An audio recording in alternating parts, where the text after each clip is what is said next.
Hello दोस्तों, आप लोग कैसे हैं? तो आशा करते हैं आप लोग बहुत ही अच्छे होंगे। पिछले वीडियो हमने आपको व्याधिकरण तत्पुरुष के जितने भी उसका टाइप्स है उसके बारे में पूरी विस्तार से चर्चा किया था। आज मेरा दूसरा टाइप है जिसका नाम है समाधिकरण तत्पुरुष बस। इसके बारे में समझेंगे, फिर इसके जितने टाइप्स उसके बारे में चर्चा करेंगे। आइए देखते हैं, चलिए उससे जो भी देखिए। और देखिए यहाँ पर है समानाधिकरण, ठीक है। तो यहाँ पर हम आपको बताए हुए थे पिछले वाले क्लास में व्याधिकरण में क्या होता है। जिस समास का विग्रह करते समय विभक्ति का चिन्ह समान हो, उसमें बताए हुए थे अलग अलग होता है। इसमें समाधिकरण में समान होता है, एक जैसा होता है, तो इसे समास को क्या कहते हैं? समानाधिकरण तत्पुरुष समास कहते हैं, ठीक है। जैसे यहाँ पर विग्रह जब कीजिएगा ना, तो इसका चिन्ह दोनों होगा, जो विभक्ति का चिन्ह लगा होगा उस समान होगा, एक जैसा होगा। जैसे त्रिलोकी, यहाँ पर तरिया नाम, लोका नाम। यहाँ पर देखिए, यहाँ पर देखिए, ठीक है। और यहाँ पर देखिए, ठीक। यहाँ पर देखिए, जैसे बाल का नाम होता है विद्यालय नाम, है ना। आपको गृह नाम लो, तो आपको अक्कर अंत का सप्तमी व्यक्ति के बहुवचन में ये चिन्ह होता है। तो उसी तरह आपको प्रथम पद में भी और दूसरा पद में भी आपको एक जैसा चिन्ह है। तो यहाँ पर क्या है, इसका आपको चिन्ह एक जैसा रख जाएगा जब विग्रह करते समय। तो ऐसे समास को हम क्या कहते हैं? समानाधिकरण तत्पुरुष समास कहते हैं। इसका विग्रह कीजिएगा त्रिलोकी का, तरिया नाम, लोका नाम, समाहार, है ना, यानी कि त्रिलोकी।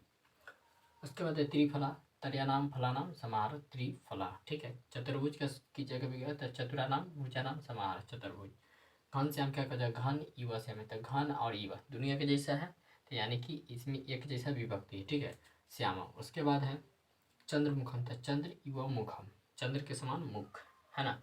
तो ये जो है एक जैसा है। तो जिसका विग्रह वाले पद में चिन्ह विभक्ति का चिन्ह अगर समान हो, एक जैसा हो, तो ऐसे समास को कहते हैं समानाधिकरण तत्पुरुष समास, ठीक है। चलिए फटाफट इसे ऐसे कर लीजिए, फिर आपको इसके टाइप्स के बारे में बताते हैं।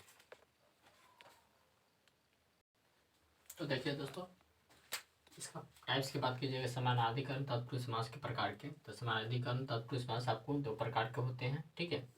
दो प्रकार के होते हैं, जिसमें आपको हम पिछले बार में जब समास के चार प्रकार बताए थे तो उसमें आपको ये प्रकार नहीं बताए हुए थे, तो उसमें आपको कन्फ्यूजन हो रहा था कि ये समास गया तो गया कहाँ। तो यहाँ पर इसका प्रकार दिया गया, ठीक है। संख्या पूर्व द्विगु समास, इसका संस्कृत है, इसका पूरा नाम क्या होता है? हिंदी में द्विगु समास होता है। दूसरा का है विशेषणम, विशेषण, क्रमधार्य, क्रमधार्य, क्रमधार्य समास, ठीक है। इसका दूसरा नाम है उपमा उपमेय भी कर सकते हो, उपमा उपमेय क्रमधार्य, ठीक है। या आप इसका हिंदी में नाम है क्रमधार्य समास। तो इसका दो टाइप है, ज़्यादा टाइप इसका नहीं है, ठीक है। तो फटाफट इसे फिर आपको इसके बारे में चर्चा करेंगे।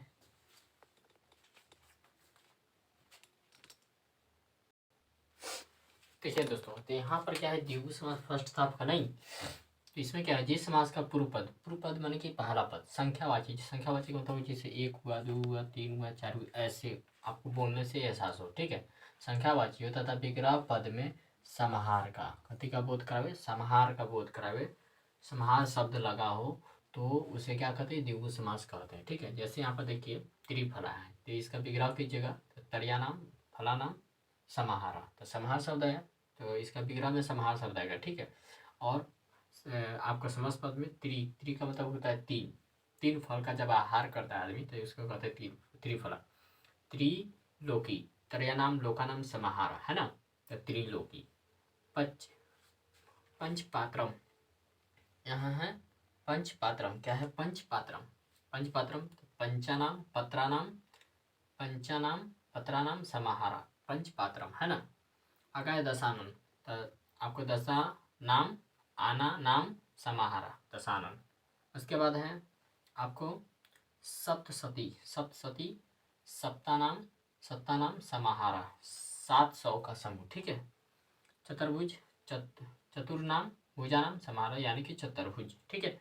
तो ये आपको जब भी विग्रह पद में समाहार दिखेगा तो द्विगु समास, और समास पद में यदि संख्या आपको दिखे, इसमें भी संख्या, तो पहला पद यदि संख्यावाची, यहाँ पर भी तरिया नाम, तरिया का मतलब तीन, है ना, पंजा नाम 5, दशा नाम 10, सप्ता नाम 7, चतुर्नाम 4, तो ऐसे समास आपका क्या हो जाएगा? द्विगु समास। आपसे ऑब्जेक्टिव पूछ देगा कौन ऐसे समास है जिसका पहला पद संख्यावाची, तो कौन समास होगा? द्विगु समास, है ना। कौन ऐसे समास है जिसका विग्रह करते समय समाहार शब्द लगा रहता है, कौन समास है? तो द्विगु समास। ऑब्जेक्टिव इस तरह से आपसे पूछ सकता है।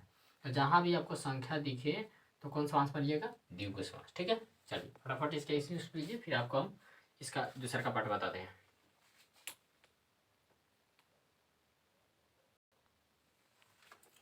देखिए दोस्तों, यहाँ क्रमधारय समास, इसका पूरा नाम था विशेषण विशेष, तो पूरा नाम नहीं लिखे संस्कृत में, आपको हिंदी में लिख दिए। ठीक है, नाम है, आप लिखना चाहते हैं तो आप लिख सकते हैं, आपको मालूम था, पहले ही बता दिए। जिस समास का पहला पद विशेषण तथा दूसरा पद विशेष, पहला पद विशेषण दूसरा पद विशेष, तब विशेषण विशेष आप पढ़े होंगे। विशेषण किसे कहते हैं? जिस समास का जिससे हमें किसी व्यक्ति गुण रंग आकार अवस्था का बोध होता है, तो गुण जैसे गुण अच्छा बुरा, है ना, ईमानदार, ये सब गुण रंग जैसे काला उजला लाल नीला, अगर ये सब पहला पद में आए तो क्या होगा? कर्मधारय समास होगा। उसके बाद अथवा एक पद उपमा था तो दूसरा पद उपमेय। उपमा उपमेय का अर्थ यह हुआ जब एक दूसरे से तुलना करते हैं, तो तुलना करते हुए उपमा उपमेय, जैसे राम श्याम से लंबा है, मोहन सीता से, मोहन सोहन से तेज है, तो ये सब क्या उपमा उपमेय के आती हुई, जब एक दूसरे तुलना कर तो उपमा का बोध करते, उसे क्या कहते हैं? कर्मधारय समास कहते हैं। घन श्याम, घन इव श्यामा, यानी कि घन के समान श्याम। ठीक है, घन के समान श्याम, एक दूसरे से तुलना हो रहा है। उसका चंद्रमुख, चंद्रमुखम, चंद्र के समान मुख, यानी जो इसका मुख है किसके समान है? चंद्र, यानी कि चंद्रमा के समान है, तो तुलना हो रहा है कि नहीं। कृष्ण सर्प, कृष्ण के मतलब कृष्ण सर्प, इसका विग्रह किया जाए तो कृष्ण सर्प, यानी कृष्ण का मतलब काला, सर्प का मतलब सांप, काला सांप को क्या? कृष्ण सर्प। चपला, चप्पल बालक, चपला बालक क्या है? चपला बालक, यानी कि चपला बालक, यानी कि चंचल बालक। ठीक है, नीलोत्पलम, यानी कि नीलम, नीलम उत्पलम, यानी कि नीला कलम, कमल होगा, सॉरी कलम लिख दी है, कमल होगा यहाँ पर। ठीक है, अगला है मधुर वचनम, यानी कि मधुरम वचनम, मधुरम वचनम, मधुर वचनम, उसमें मधुरम दुग्धम था, क्या हो जाए? मधुर दुग्धम। तो आपको इस तरह से बहुत सारा ऐसे ही समास होता है। इसमें क्या होता है? एक जैसा आपको देखने में लगता है। देखिए कृष्ण सर पता है तो कृष्ण विसर्ग लगा के यहाँ पर चपला, चपला बालक है तो चपला बालक। ठीक है, तो ऐसे समास को कर्मधारय समास के माने एक जैसा आपको दिखेगा।